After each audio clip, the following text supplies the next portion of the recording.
시청자 여러분께 문화 인사드립니다. 현올TV 윤목사입니다. 지지난 시간부터 이제 땅에서의 기도, 우리의 필요를 위한 간구, 우리 자신과 일상에 관한 간구들을 공부를 하고 있죠.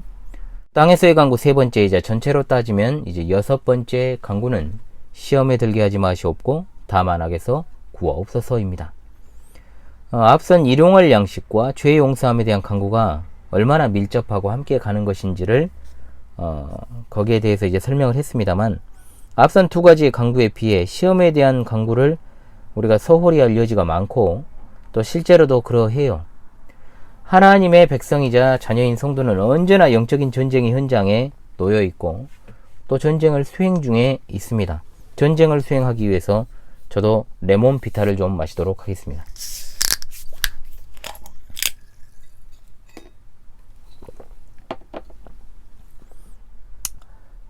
맛있습니다.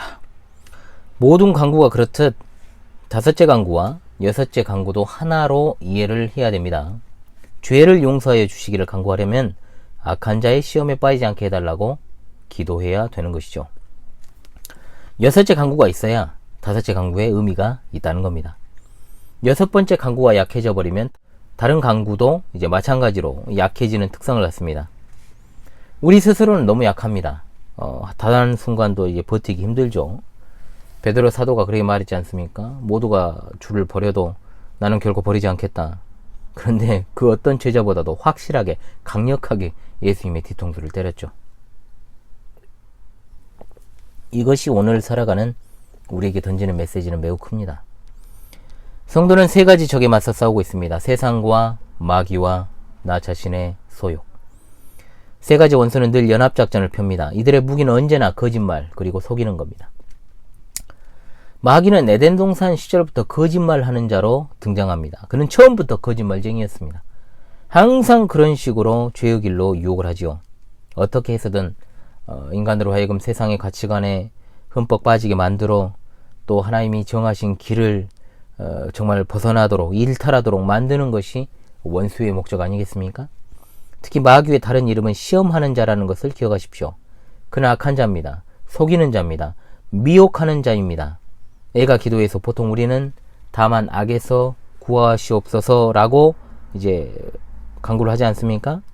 이 말의 그 의미가 좀 이렇게 번역을 할 경우에는 정확히 전달이 안 되는 측면이 있습니다. 원문상에 악에 해당하는 말을 악한 자라고 볼 수가 있다는 거죠. 당연히 악한 자는 누굽니까? 사탄 마귀입니다. 마귀는 처음부터 넘어뜨리는 것이 목적이었던 자였고 거짓말쟁이였습니다. 세상의 가치관, 모든 헛된 우상들, 그리고 미혹의 역사들 다 마귀가 부리는 졸개들입니다. 성경의 마귀는 우는 사자로 표현되기도 하고 광명의 천사로 표현되기도 합니다. 멸망으로 이끄는 것이 최종적인 목적이기 때문에 성도의 주적은 마귀입니다. 군대에서도 주적 개념을 배웁니다. 주적 개념이 바르지 않으면 도무지 내가 왜 군대에 왔는지, 내가 왜 싸워야 하는지 애매모호해지기 때문에 주적 개념을 흐트러뜨리는 자가 바로 적일 수 있다는 거죠. 이게 국가의 안보 체계에 있어서 주적 개념이 애매모호하면 전쟁에서 이길 가능성이 희박해지는 것처럼 언제나 성도는 주적 마귀를 잘 인식해야만 하는 겁니다. 마귀는 우리가 일상생활에서 만나는 모든 기회를 미혹하는 기회로 만들어내는데 매우 탁월한 능력을 가지고 있습니다. 끊임없이 유혹하고 위협하기도 하고 부패하게 만들죠. 우리의 육신이 죄로 기울어진 운동장이기 때문에 언제든지 무절제하게 되고 교만해질 수 있다는 것입니다. 그러므로 악한 자, 시험하는 자, 마귀의 유혹으로부터 승리하는 법을 여섯 번째 간구를 통해서 반드시 배웁시다. 첫 번째, 일단은 전에도 이야기를 했지만 빌미를 주면 안 됩니다. 건수를 제공하면 안 된다는 겁니다. 유혹과 공격을 처음부터 허락해서는 안 됩니다. 시험은 피하는 것입니다. 극복하는 게 아닙니다. 기억나시죠? 이 시대의 문화 사조와 가치관에 빠져서도 안 되고요. 사탄의 문화를 분별 없이 받아들이는 것도 적군을 그저 그냥 성문을 활짝 열어놓고 받아들이는 것과 같은 거예요. 마귀에게 대적함은 물론이고 세상에 대해서도 그러하며 육신에 대해서도 저항해야 됩니다. 3대 적이잖아요. 이 전쟁을 내가 혼자 수행한다면 승산 없습니다. 그러나 하나님의 도우심이 있으므로 승리합니다. 군대의 격은 전에도 말씀드렸죠. 전쟁에서 패한 지휘관은 용서해도 경계에 실패한 지휘관은 용서할 수 없다. 그의 유혹의 시험은 어디선지 계속될 것인데 이기는 힘은 어디에 있습니까? 예수님께서 악한 자를 물리치셨던 그 방식대로 하나님의 말씀과 기도로 이겨내야 합니다. 마지막 시대 교회는 각종 배도와 불신앙의 세력들과 싸워야 하는 전쟁의 항복판에 놓여 있습니다. 이 전쟁의 승리를 위해서도 우리가 계속해서 기도, 즉 경계를 늦추어서는 안 됩니다. 경계에 실패하면 끝입니다. 성도의 경계 태세는 바로 기도입니다. 기도.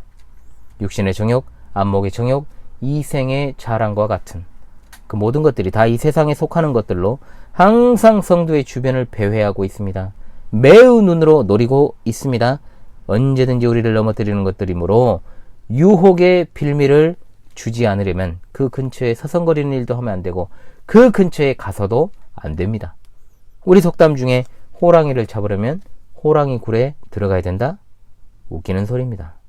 호랑이 굴에 들어가면 호랑이를 잡는 게 아니라 호랑이에게 잡아 먹힙니다. 처음부터 가지 말아야 될 곳은 안 가야 하는 것이 정답입니다. 두 번째입니다. 항상 깨어 근신하며 기도해야 됩니다. 시험에 들지 않게 깨어 기도하라는 주님의 말씀을 기억합시다. 최고의 경계는 뭐라고요? 기도입니다. 순간 방심하며 수렁에 빠지는 것이 크리스천의 삶입니다. 우리가 철로역정에서 공부하고 있지 않습니까? 잊지 맙시다. 우리 대적 마귀는 우는 사자와 같이 두루다니며 삼킬 자를 찾고 있다는 것을. 세 번째입니다. 믿음으로 시험을 이기며 담대하게 악에 맞서 선한 싸움을 싸워야 됩니다. 시험을 이기는 힘은 믿음입니다. 피할 수 없는 싸움도 있습니다. 그러나 그 싸움을 허락하신 것이 하나님이시므로 결국은 믿음의 선한 싸움을 싸워 이기고 우리는 더욱더 연단을 거쳐 강하게 되는 겁니다. 우리 하나님은 결코 우리에게 감당하지 못할 시험 주지 않습니다. 피할 길도 내어 주십니다. 왜? 우리 믿음의 역량과 교육과 연단을 위해 그렇게 하시는 겁니다. 네 번째입니다. 하나님의 말씀에 순종하고 늘 성령 안에서 하나님의 도우심을 구해야 됩니다. 우리는 그리스도와 연합한 자들입니다. 그리스도께서 이미 승리하셨기 때문에 그리스도와 연합한 우리도 이미 승리한 자들입니다.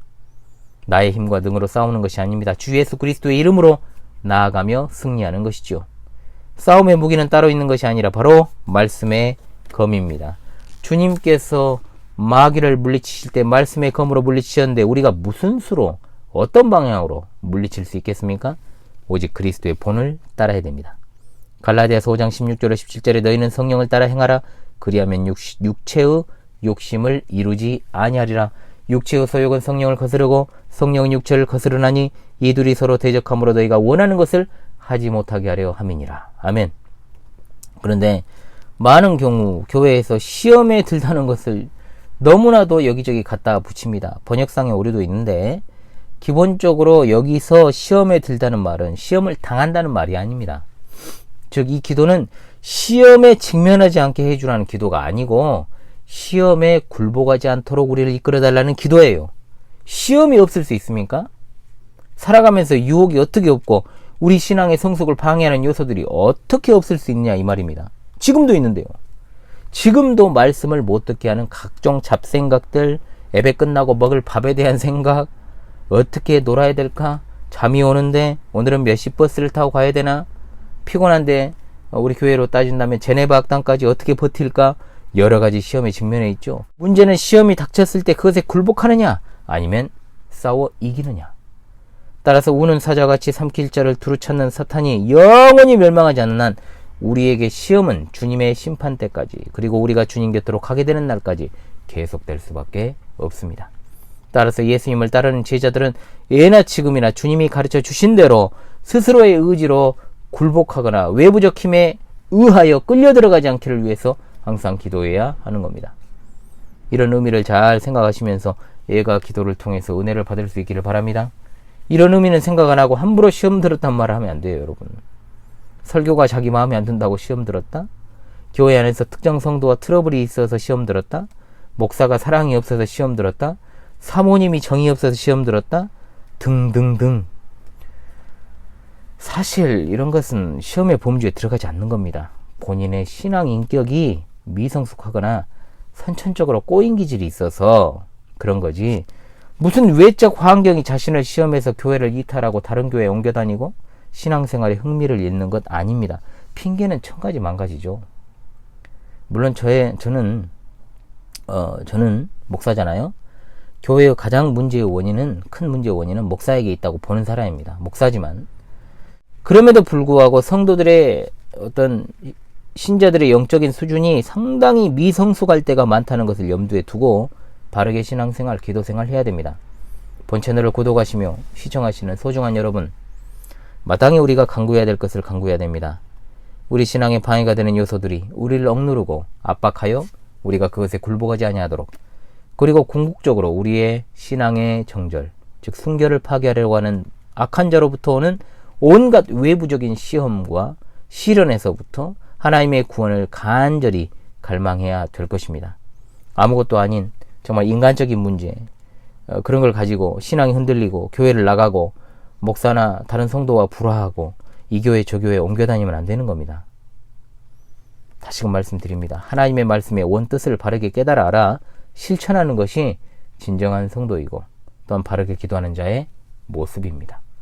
다음 시간에 애가기도의 마지막 부분을 공부하며 마무리하도록 하겠습니다.